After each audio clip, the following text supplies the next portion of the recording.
Allah the most gracious, the most merciful। जी students of 9th class biology का आज हम आगे आपके नोट्स के अंदर क्वेश्चन नंबर 4 है, relationship of biology with other sciences या with other branches of science. तो उसके अंदर एक ब्रांच बायोकेमिस्ट्री लिखी हुई है आपके नोट्स के अंदर, आप लोग देख रहे होंगे, उसको हम लोग पिछले लेक्चर के अंदर डिस्कस कर चुके हैं। आगे मैंने आज एक ब्रांच लिखी है बायोफिज़िक्स।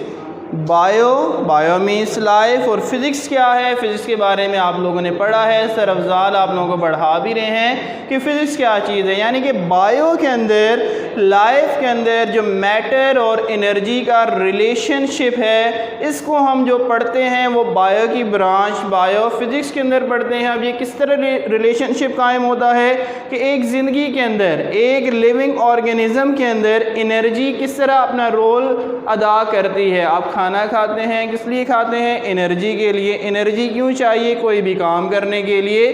तो इस तरह बायो और फिज़िक्स के दरमियान जो एक रिलेशनशिप हम पढ़ते हैं वो बायो की ब्रांच बायो फिज़िक्स के अंदर पढ़ा जाता है। इसी तरह एक और ब्रांच मैंने यहाँ पे लिखी है बायोमेट्री। बायो तो निकला लाइफ, मैट्री आया है मैथमेटिक्स से। मैथमेटिक्स में आप लोगों को खुद ही पढ़ा भी रहा हूँ, सही है।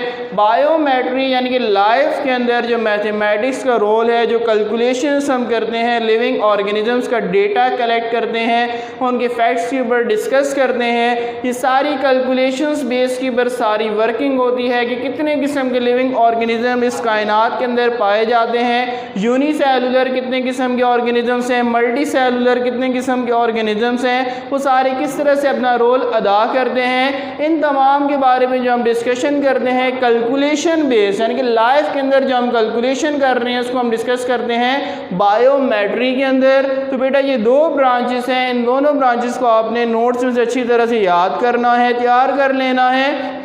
मैं आप लोगों को अपकमिंग डेज़ के अंदर असाइनमेंट दूंगा जिसे आप तमाम स्टूडेंट बना कर लाएंगे। इंशाल्लाह आप तमाम स्टूडेंट से नेक्स्ट लेक्चर में दोबारा मुलाकात होगी।